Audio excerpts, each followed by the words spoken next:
Coucou, j'espère que vous allez bien.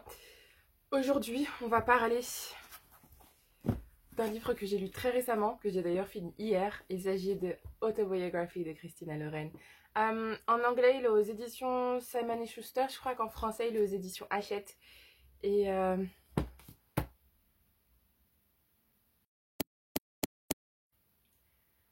j'ai adoré. Bon, je vais faire une petite revue, je vais essayer, mais je vous promets rien. Euh, du coup, Autobiographie. Ça parle de l'histoire de Tanner et Sébastien.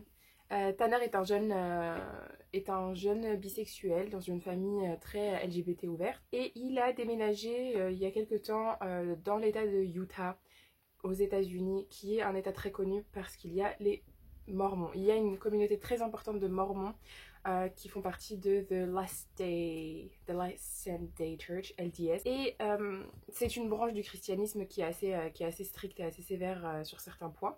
Et il va devoir un jour avec son école en fait participer à un séminaire d'écriture pour pouvoir écrire une histoire ou peut-être un livre.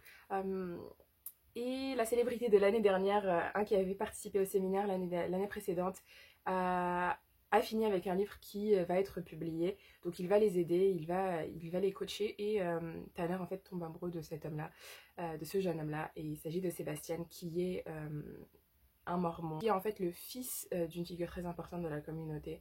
L'histoire, Tanner tombe amoureux en fait de Sébastien, s'ensuit un petit flirt et peut-être une relation, mais le problème qui en fait pas en dessus de leur tête, c'est le fait qu'ils soient mormons et le fait qu'ils risquent d'avoir énormément de problèmes et que peut-être que cette chose-là ne durera pas longtemps, alors que Tanner est déjà très attaché.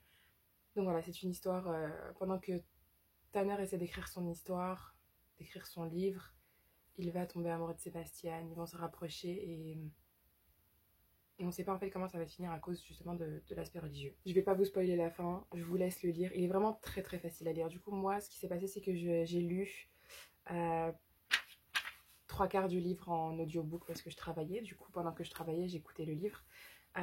Oui, je considère ça comme lire. Euh, et le reste, je l'ai lu par moi-même et c'était un peu la partie la plus intense. Donc, ce qui s'est passé, c'est que j'ai vraiment adoré le livre. Je trouve déjà que le narrateur de l'audiobook est vraiment très très bien. Il sait faire communiquer les émotions des personnages. Je sais pas si ça aurait été pareil si j'avais lu, mais je pense que si, parce que j'ai lu énormément de revues qui disaient que ils ont quand même réussi à ressentir ces émotions-là malgré en fait des mots très très simples pour expliquer tout ça. Donc moi je pense qu'il n'y aurait pas de souci pour attraper ces émotions-là et les comprendre. Les émotions sont très intenses d'une certaine manière, elles sont très très intenses. On les ressent vraiment bien, ça fait vraiment très mal au cœur, puisque je me rappelle travailler et des fois j'explosais de rire, des fois je sursautais, des fois j'étais au bord des larmes. Vraiment, c'est sans mentir, j'étais comme ça. Et non, franchement, l'histoire est super mignonne. C'est une romance, donc voilà, c'est jeune adulte. Il y en a un qui est au collège, il y en a un qui est en université. Euh, non, franchement, de l'extérieur à l'intérieur, le livre est vraiment génial. Tu ressens les émotions, euh, tu suis les personnages, t'as envie qu'ils soient ensemble, t'as envie qu'ils finissent ensemble et qu'ils restent ensemble. Il y a un aspect que j'ai adoré aussi, c'est la présence des parents. La présence des parents de Tanner, mais aussi la présence des parents de Sébastien d'une certaine manière. Pas forcément positive, pas forcément négative. Je dirais surtout pas forcément positive. La présence des parents de Tanner est vraiment géniale parce que c'est quand même une famille très ouverte au LGBT, très ouverte au fait que leur fils soit bisexuel, il n'est pas gay, il est bisexuel. Et au fait et aussi le fait que ses parents eux-mêmes ont subi pas mal de problèmes à cause justement de leur religion parce que son père est juif et sa mère est une ancienne mormon. Elle n'est plus mormon parce que sa sœur a été reniée étant donné elle a fait son coming out en tant que lesbienne. Ils ont tous les deux en fait ce background de restrictions religieuses par rapport aux relations et aussi du coup la mère un background, a une histoire avec les mormons et l'homosexualité, bisexualité, enfin la communauté LGBTQIA+. Et donc ça, c'est quelque chose que j'ai beaucoup adoré parce qu'ils sont très encourageants, mais ils sont aussi très protecteurs. Donc ils veulent protéger leur fils à tout prix d'une possible grande tristesse, possible cœur brisé. Sébastien, lui, c'est un personnage qui est tout à fait adorable. Il est vraiment très souriant, très amoureux, très, très mignon. Mais il va se retrouver du coup avec une grosse gifle à la figure parce qu'il est mormon et qu'il ne pourra pas être dans une relation comme celle-ci. C'est une histoire que je recommande vraiment vivement parce que vraiment elle traite de énormément de problèmes, notamment le fait de se cacher, le fait d'être gay ou bi. Il y a une conversation qui était dans le livre dont je me souviens assez bien. C'est du coup, toi t'es quoi? T'es gay? T'es bi? Et la réponse était, bah, moi en fait je suis moi et toi t'es toi. Donc ouais, franchement c'est quelque chose que j'ai beaucoup aimé. Il y a beaucoup d'aspects que j'ai adoré. Rien qu'au début ça parle de bisexualité et de la compréhension en fait des communautés LGBTQIA+. Et je trouve que c'est génial. Et surtout aussi le fait que les autrices aient un background aussi dans ça. Euh, L'une d'elles était enseignante dans une école, je crois dans le Utah aussi, où il y avait une communauté mormon très importante. Elle était conseillère. Et, euh, et elle a dit qu'il y avait, elle dit, c'est à la fin du roman, je sais pas si c'est dans la traduction française, mais elle dit qu'elle a eu énormément d'élèves qui lui demandaient et comment ça se passe si je suis gay, est-ce que mes parents vont m'abandonner? C'est vraiment trop triste, et franchement ça me désole. Et l'autre, du coup, parce que c'est deux autrices, c'est Christina et Lorraine, et l'autre fait partie d'une famille très ouverte LGBTQIA+, et ouais, non, non, franchement, ce livre, déjà, non seulement, regardez-moi cette couverture, non seulement il est beau à l'intérieur, mais il est beau à l'extérieur, et ça traite de tellement de choses importantes. Il y a juste peut-être un aspect que j'aurais aimé être un peu plus développé, un peu mieux, c'est la fin. J'aurais aimé savoir ce qu'il se passe après, parce que c'est très... on te coupe, en fait, d'un coup, on te coupe. Vraiment, j'aurais juste aimé ce qu'il se passe après. Genre, j'aurais aimé savoir ce qu'il se passe après, comment ça va se dérouler, comment gérer la situation, comment... Donc voilà, franchement, super belle histoire. La fin reste à désirer. Si c'était une fin comme ça, pourquoi pas faire une suite? Alors, je sais pas moi, autobiographie 2, je m'en fous, mais juste voilà. Après, c'est quelque chose que je verrais bien en film. Donc, à voir. Et il y a quelque chose que j'ai beaucoup aimé, je sais pas s'il est dans la traduction française, mais il y a une grosse liste du coup de livres et ressources, une bibliographie. euh, et je trouve que c'est merveilleux parce qu'il y a énormément de titres qui me rappellent, du coup, qui me rappellent beaucoup autobiographie, ça va venir. Euh, il y a de la non-fiction, il y a de la fiction, de la poésie, il y a des films, des groupes et des associations et des sites internet. Franchement, c'est trop bien. Et dedans, ici, 3 romans que j'ai et que j'aime beaucoup.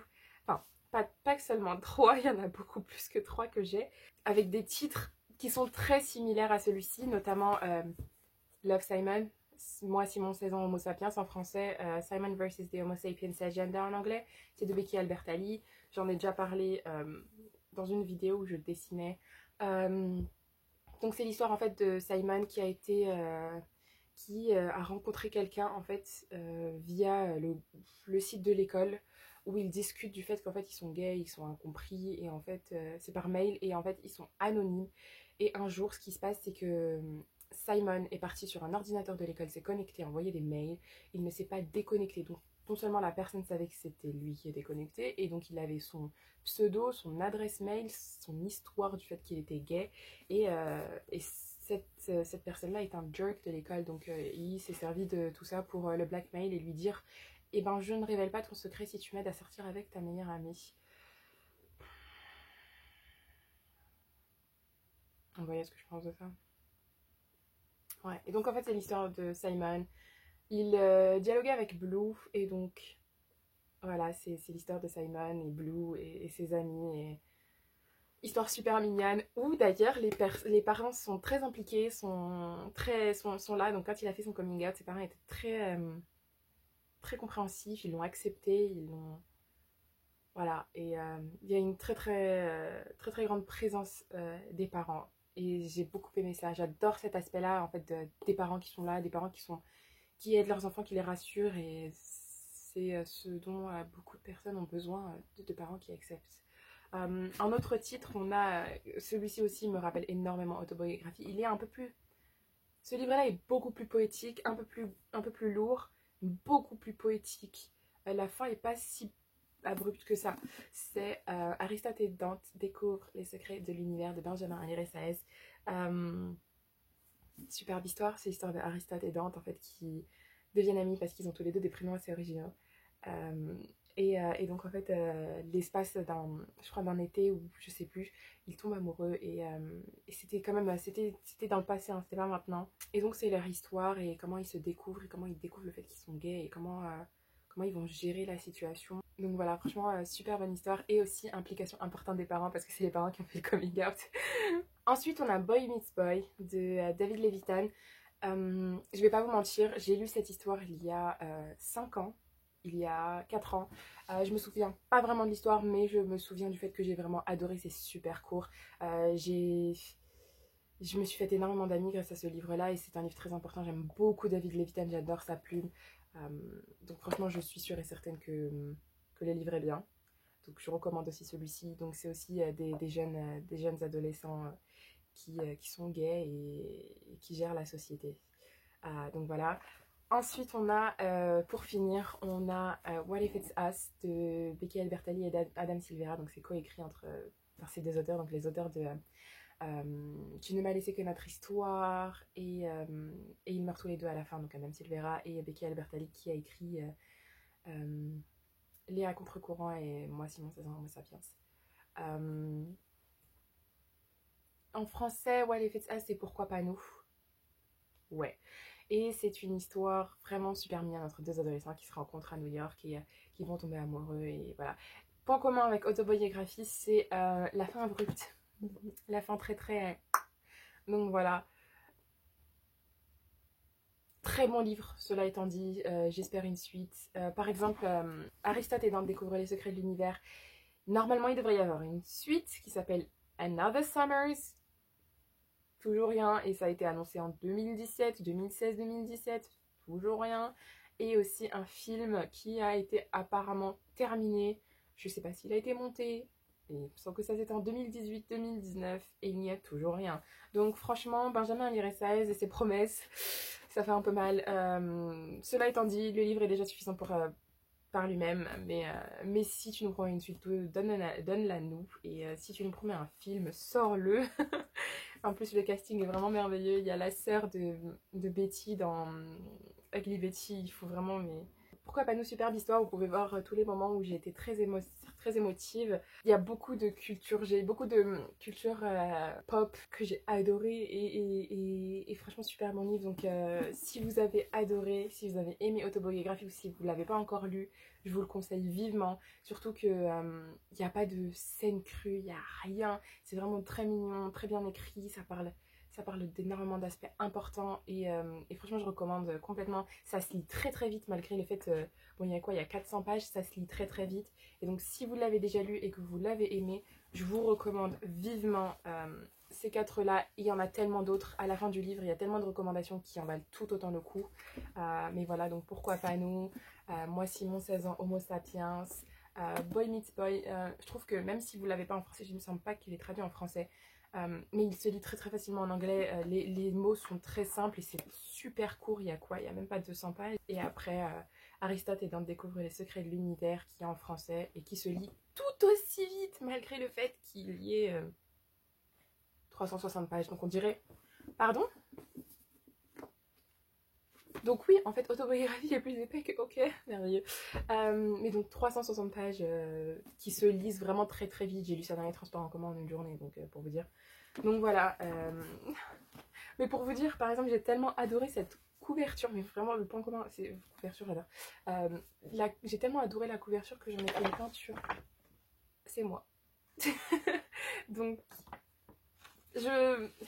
ça reste à désirer. Il y a du travail à faire, mais je suis pas déçue. Donc voilà, regardez.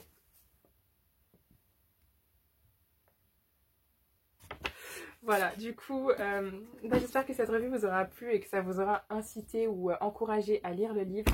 ou peut-être à le monter dans votre opale. Mais voilà, franchement, juste pour vous dire, superbe livre et quelques recommandations si ça vous a plu. Du coup, je vous souhaite un très très bon week-end, une très très bonne semaine, une très très bonne journée. À la prochaine. Ciao.